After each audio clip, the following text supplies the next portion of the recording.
வணக்கம். ஸ்ரீராமஜெயம். நம்ம இன்னைக்கு பார்க்க போகிற தலைப்பு உற்ற உறவாயினும் தர்மத்தின் பக்கம் இருக்க வேண்டிய அவசியம். ஸ்ரீராமர் சீதாவை திருமணம் செஞ்சுக்கிட்டாங்க. இரு மாந்தரை நான் சிந்தையில் தொடேன் என்று ஒருவனுக்கு ஒருத்தி என்று வாழ்ந்து காட்டி அறத்தின்படி வாழ்ந்து காட்டினார் ஸ்ரீராமர். அதனால்தான் நம் தமிழ் திருமணங்களில் மாங்கல்யம் தந்துனானே நாம் அமதீவன ஹேத்துனா அப்படிங்கிற அந்த மந்திரத்தை பாடுறாங்க. வடநாட்டில் அம்மி மிதித்து அருந்ததி பார்த்து அப்படின்ட்டு அந்த கல் மேலே நின்று நான் உனக்கு உற்ற துணையாக இருப்பேன் அப்படின்ட்டு சொல்கிறாங்க. ஒரு ஆண் ஒரு பெண்ணுக்கு நல்ல தோழனாகவும் ஒரு பெண் ஆணுக்கு நல்ல தோழியாகவும் இருக்க வேண்டும். அதன்படி ராமரும் சீதையும் வாழ்ந்து காட்டினார்கள். அறத்தின்படி நின்று வாழ்ந்து காட்டினார்கள். தசரதன் கைகேயிக்கு 2 வரங்கள் கொடுத்தனர். அதில் இரண்டாவதாக ராமர் 14 ஆண்டுகள் வனவாசம் செல்ல வேண்டும் என்ற வரம் மிகுந்த துன்பத்தை அவருக்கு கொடுத்தது. இருந்தாலும் நாம் கைகேயிக்கு வரங்கள் கொடுக்கணும் அப்படின்ட்டு வாக்கு கொடுத்துட்டோம். அந்த வாக்கை நாம் காப்பாற்ற வேண்டும் அப்படின்ட்டு அந்த வரத்தை அவர் கேட்டவுடன் கொடுத்து விட்டார். தசரதரும் அறத்தின் பக்கம் நின்று வாழ்ந்து காட்டினார். பிறகு கோசலையும் சுமித்ரையும் இவ்வாறு கணவர் கட்டளையிட்டு விட்டார், நாம் என்ன செய்வது அப்படின்ட்டு வருந்தாமல், உனது தம்பி பரதன் தான் ஆட்சியாள போகிறான், அதனால் நீயும் ராமா நீ வனவாசம் சென்று வா. ராமருக்கு துணையாக சுமித்ரை லக்ஷ்மணனை அனுப்பி வைத்து, லக்ஷ்மணா நீ ராமனுக்கு துணையாக செல்லாமல் ஒரு தம்பியாக செல்லாமல் ஒரு தொண்டனாக இருந்து நீ செயல்படு அப்படின்ட்டு கோசலையும் சுமித்ரையும் ராமரையும் லக்ஷ்மணரையும் வனத்திற்கு அனுப்பி வைத்து அவர்களும் கட்டிய கணவனின் வாக்கை காப்பாற்ற அறத்தின்படி நின்று வழிகாட்டினார்கள். லக்ஷ்மணன் விஸ்வாமித்திரரிடம் பலா அதிபலா என்ற மந்திரங்களை கற்றார். சரையு நதிக்கரையில் 500 மந்திரங்களை கற்று அதில் மிகவும் பிரசித்தி பெற்றது இந்த பலா அதிபலா மந்திரங்கள். உண்ணாமல் உறங்காமல் ஒரு துறவுகோலத்தில் அவர்கள் எப்படி இருக்க வேண்டும் என்று அந்த மந்திரத்தின் பலமாகும். விஸ்வாமித்திரர் இந்த மந்திரத்தை ராமரை பார்த்து, நீ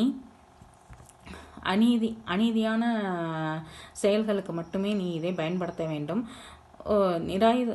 எந்த ஒரு குற்றமும் இல்லாமல் இருப்பவரின் மேலும் நீ கோபம் கொண்டு இந்த மந்திரத்தை நீ செலுத்தக்கூடாது அப்படின்னு சொல்றாரு. தியாகராஜ சுவாமிகளும் ராமரை பார்த்து, இந்த பலா அதிபலா மந்திரங்கள் உங்களால் தான் இது பிரசித்தி பெற்றவை அப்படின்னு சொல்றாரு.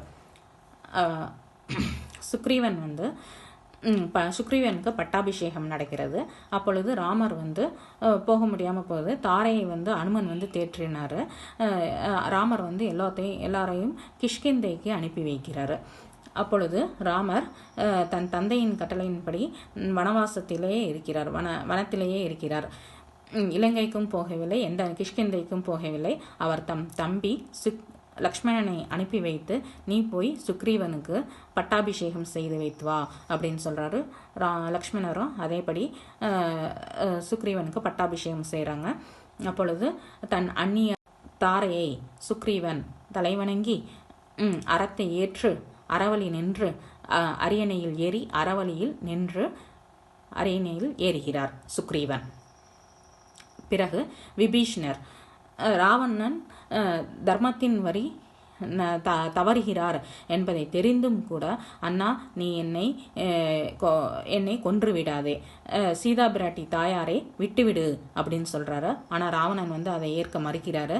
அதனால விபீஷ்ணர் தர்மத்தின் பக்கம் செல்ல வேண்டும் என்ற ஒரு காரணத்துக்காக அவர் தாவி பறந்து செல்கிறாரு. தன்னுடைய மந்திரிகளோடு தாவி பறந்து செல்கிறாரு. அப்பொழுது நான் அண்ணன்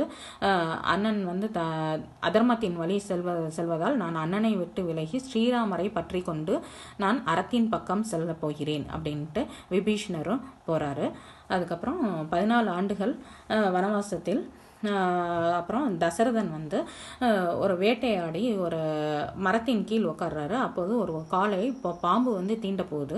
அப்போது ஜடாயி என்ற பறவை தசரதனை காப்பாற்றுகிறது. தசரதன் சொல்றாரு, ஜடாயு நீ என் சகோதரன் அப்படின்னு சொல்றாரு.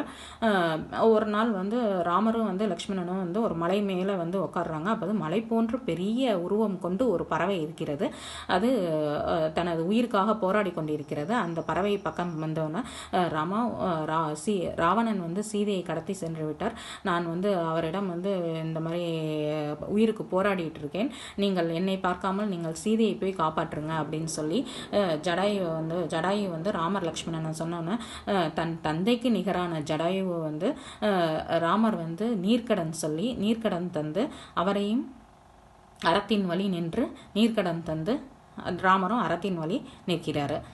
தன் பெரியப்பாவான தனதும் மன்னருமான ராவணனை வந்து அன்னை திரிசிடை அவர் அதர்மத்தின் வழி செல்கிறார் அப்படின்னு தெரிந்தும் கூட அவரை விட்டு விலகி சீதையின் பக்கம் துணை நின்று அவளும் அறத்தின் வழி நிற்கிறார்.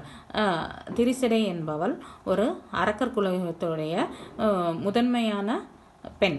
அந்த பெண் எப்பொழுதும் பிறப்பிலேயே அவளுக்கு இரக்க குணம் இருக்கிறது. அவள் வந்து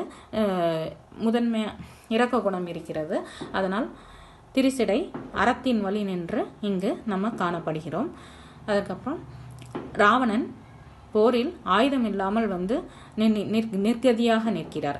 அவரை பார்த்து ராவணா, நீ இன்று போய் போருக்கு நாளை வா, நல்ல ஆளாய் வா அப்படின்ட்டு சொல்கிறாரு. சொல்லி அனுப்பி வைத்து அவரை எந்த ஒரு இதுவும் செய்யாமல் புறமுதுகை காட்டாமல் அவரை வந்து அனுப்பி வைக்கிறார். ராமரும் அறத்தின் வழி நிற்கிறார். நமக்கு எந்த ஒரு சூழ்நிலையிலும் வந்து எந்த ஒரு பிரச்சனைகளும் சஞ்சலங்கள் ஏற்படும். ஒன்று அறத்தின் வழி நம்ம வந்து நிற்கணும், இல்லாட்டினா வந்து அந்த தீர்வை வந்து காணணும். அப்போ வந்து நாம் வந்து அறத்தில் ஏதாச்சும் தவறு ஏதும் இருந்தால், அந்த செயல்களில் ஏதாச்சும் தவறு ஏதும் நடந்தால் ஒரு உறவு வந்து பாதிக்கும். அப்படி இல்லைன்னா அறம் தவறும். நாம் அறம் தவறாமல் அறத்தின் வழி நிற்க வேண்டும். எந்த உறவாயினும் நாம் அறத்தின் வழி நிற்க வேண்டும். எனவே அறம் காக்கும், தர்மம் வெல்லும். நாமும் அறவழியில் நின்று வாழ்வோமாக. நன்றி, வணக்கம். ஸ்ரீராம ஜெயம்.